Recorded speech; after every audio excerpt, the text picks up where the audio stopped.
नमस्कार, जल प्रणाम। आकाशवाणी लखनऊ की वायु तरंगों पर 3 सितंबर 2023 से लगातार बन रही एक अनूठी मानव श्रृंखला बूंदों की ना टूटे लड़ी में आपका स्वागत करता हूं। मैं रेडियो जल मित्र रतन और मैं रेडियो जल मित्र आकांक्षा। जैसा कि आप जानते हैं कि इस कार्यक्रम में हम आपको रोज किसी जल योद्धा से मिलवाते हैं जिसका जल संरक्षण में कोई उल्लेख योगदान रहा हो। आज मिलेंगे पतंजलि झा जी से और आज का विषय है खस के जंगल से सुधारा भूजल स्तर, जल गुणवत्ता और बढ़ता तापमान। पतंजलि झा जी, आप एक पर्यावरण प्रेमी और ऋषि खेती अग्रणी विशेषज्ञ हैं और आप भोपाल से हैं। आपका स्वागत है पतंजलि झा जी हमारी श्रृंखला बूंदों की ना टूटे लड़ी पर। नमस्कार। नमस्कार सर। सबसे पहले आपसे जानना चाहेंगे कि ऋषि खेती किसे कहते हैं, आपने ये खेती किन क्षेत्रों में की है और उसके क्या परिणाम रहे हैं?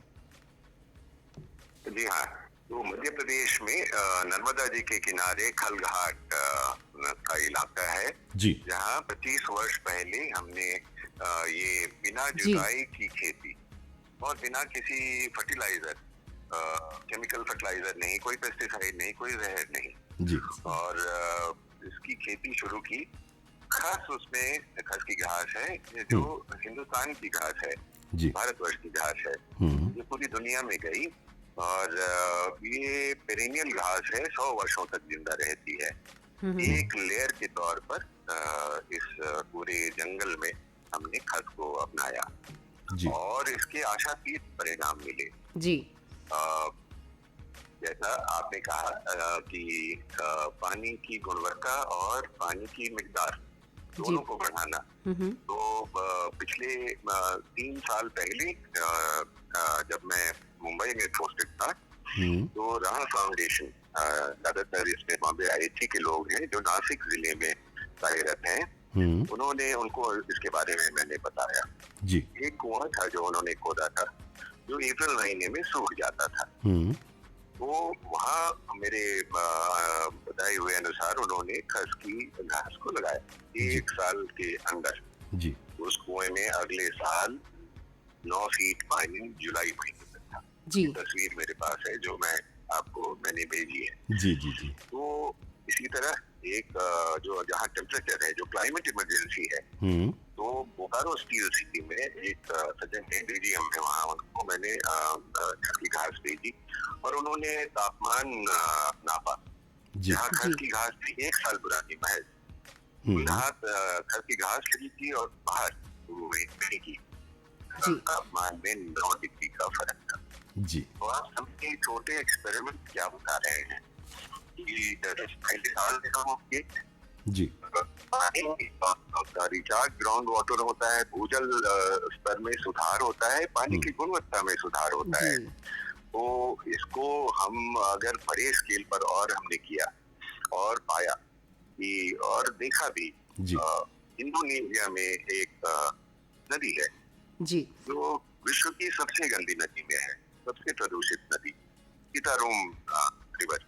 तो आपके शरीर के जर्नलिस्ट थे वहाँ पर, उन्होंने खस को दोनों हाथ पर लगाना शुरू किया। जी, जी, दूसरे इसकी बदौलत उसका पानी स्वच्छ और निर्मल होते गया। पतंजलि जी, आपने घास के जंगल बहुतायत से लगाए हैं, इसका क्या कारण रहा है और इसके क्या परिणाम आए हैं? बहुत ही अच्छा सवाल है। मेरा मानना है जो कि हम खस घास ऋषि खेती में ये हम फूड फॉरेस्ट की खेती करते हैं। मेरा यकीन है कि अगर मानव सभ्यता को जिंदा रहना है तो भविष्य की खेती यही खेती है जिसमें टेम्परेचर कम होता है। हमारे खेत की अगर मिसाल लें तो खलघाट या खरगोन जिले में है, मध्य प्रदेश में बहुत गर्म होता है वो। 4 डिग्री टेम्परेचर जाता है गर्मियों के दौरान हमारे खेत के बाहर, और हमारे खेत का तापमान 36 डिग्री से ऊपर नहीं जाता। पूरे इलाके की चिड़िया मरती है और वो सबको शरण देने वाला हमारा खेत है। तो ये एक कोऑपरेटिव खेत है जहाँ हम लोगों ने इसकी मिसाल कायम की है, सिर्फ अपने खेत में ही नहीं, हमारी बात जो सुनते हैं। और कोई 2-2.5 हजार एकड़ ऐसे जिस पर ये एक्सपेरिमेंट कर रहे हैं बिना जुताई की बात कॉमन है। अलग स्पीसीज चुन रहे हैं, क्योंकि चारा अच्छा है, आपको अगर मैं मिसाल दूं जी। कि इथियोपिया में उन्होंने वर्ल्ड बैंक सपोर्ट करता है इसको, और किंग ऑफ थाईलैंड इसके मेन पेट्रन है, चाइना ने इसको अपनाया है, जी और विश्व के बहुत सारे देशों ने इसको अपना लिया, जो हमारी घास है, हमारे देश की जी। ओरिजिन की घास है। और इंडोनेशिया में छोटे से हिस्से में एनजीओ ने लगाया, वहाँ के किसानों ने सीखा कि इससे मिट्टी का कटाव रुक जाता है, बाढ़ जैसी होती है, टेंसाइल स्ट्रेंथ ऑफ स्टील है इसकी जड़ों में, और जी। नमी को पकड़ता है, और चारा अच्छा है। क्या बात है। आज के दिन में 18,500 किलोमीटर जी। की कतार उन्होंने खस की लगा दी। सर, आपने कुओं और तालाबों के पुनर्जीवीकरण पर बहुत कार्य किया है, इसकी क्या उपलब्धियां रही हैं, प्लीज बताएं। जी। तो मैं आपको गार्डियन का एक लेख के बारे में बताना चाहूंगा बिल्कुल। जी। कि तो वो कह रहे हैं कि जो ये क्लाइमेट चेंज है, जो इमरजेंसी है, उसमें बहुत अरसे तक पानी नहीं मिलेगा, गर्मी बेतहाशा बढ़ती जाएगी, और जो बहुत छोटे अरसे में बहुत ज्यादा बारिश हो। तो दोनों जो है, ये तो हमारी नॉर्मल फार्मिंग ये बहुत ही घातक है, जी। जो कमर्शियल इंडस्ट्री कमर्शियल फार्मिंग हो रही है।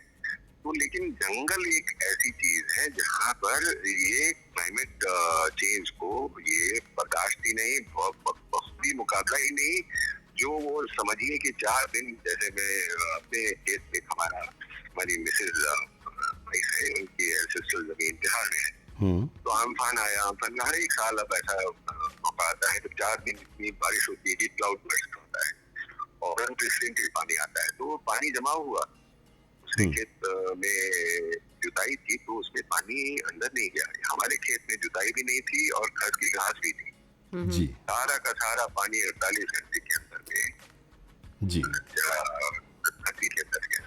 बहुत सर, बहुत आभार पतंजलि झा जी, हमारे साथ जुड़कर अपने अनुभव साझा करने के लिए।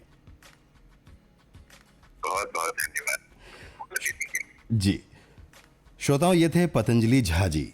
और आपको ये कार्यक्रम कैसा लगा, हमें इस मेल आईडी पर सूचित करें bkntl100@gmail.com। इस मेल आईडी पर प्राप्त कुछ मेल हम पढ़ेंगे, लेकिन म्यूजिकल ब्रेक के उस पार।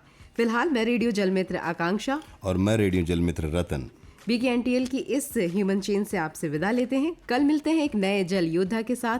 नमस्कार, जल प्रणाम। सुनते रहिए 100.7 FM, क्योंकि जहां हैं आप वही हैं हम।